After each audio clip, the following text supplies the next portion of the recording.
Foi lá no início, quando você estava falando sobre as suas primeiras experiências mediúnicas, né? Quando você ainda era bem jovem, né? Antes dos 16 anos, algo aconteceu para que você se descobrisse médium? Houve ajuda familiar para sua melhor compreensão deste seu estágio? E só antes de você responder, eu acredito que a gente já pode linkar com essa pergunta aqui e você já responde as duas de uma vez, ó. No processo inicial, com a mediunidade cada vez mais aflorada, como foi a sua relação com a família, como os pais, irmãos? Houve o apoio? Bom, como respondendo à nossa irmã Clair, né, e a Cleusa, né, como eu disse, antes dos 16 anos, era muito comum acontecer fenômenos que eram mediúnicos e nós não tínhamos compreensão, não tinha noção, né? Era muito comum aqueles fenômenos que eu comentei de premonição, com 14, 13 anos, 12 anos, ocorriam com muita frequência. Fenômenos de efeitos físicos na minha casa eram muito comuns acontecer. Existiu um que eu preciso comentar rapidamente.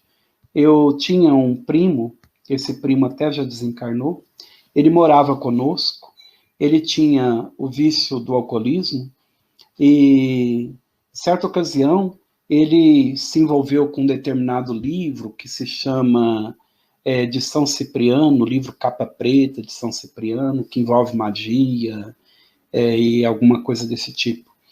E ele viu lá uma simpatia que ele tinha que fazer. Meia-noite, estávamos todos acordados, temos várias testemunhas, meus pais, meus irmãos. Meia-noite em ponto, ele tinha que ir ao cemitério, pegar uma amostra do cabelo de algum defunto, alguma pessoa sepultada, e fazer determinada coisa lá. E quando foi meia-noite em ponto, ele estava conversando sobre esse assunto, aconteceu um fenômeno mediúnico impressionante. Nós morávamos na cidade de Foz do Iguaçu, e lá as casas eram todas de madeira, pelo menos quando eu morei lá. E tinha tramela, tinha tranca, né? Tinha um grande aparato de proteção. E quando foi meia-noite em ponto, mas a porta da cozinha, a porta da sala, mas foi um chute tão forte, e entrou aquele vento, parecendo aquele filme mesmo filme de terror, um vento acompanhado de um vento assim, aquela tranca, aquelas tramelas, não quebrou nada, mas foi muito estranho. E todos nós éramos um grupo grande de homens, né? Nós éramos em 5, 6 homens na época. Todos nós saímos imediatamente para fora para procurar. Era um local descampado, não encontramos ninguém. Então, esses fenômenos sempre foram comuns na nossa vida, mas nós não tínhamos uma exata compreensão o que era, de que se tratava.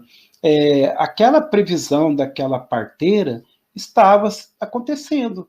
Minha mãe falava, quando minha mãe sabia desses fenômenos, ela falava assim: a parteira falou que você ia ser um adivinhão, você ia ser um profeta, então está se concretizando e tal.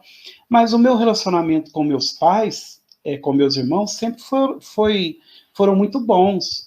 Sempre foram bons. Nunca tive nenhum problema com eles relacionado ao espiritismo, relacionado à mediunidade. Nós éramos católicos.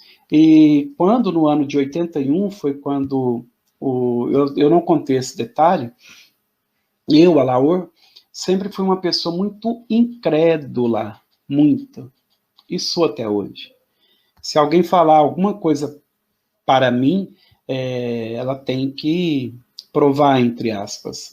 Se alguém chegar perto e falar assim, eu frequento um centro tal, eu tinha um câncer cerebral, eu passei lá por um determinado tratamento, eu curei desse câncer. Eu quero ver o exame antes e quero ver o exame depois. Eu sou meio Tomé, essa era a verdade.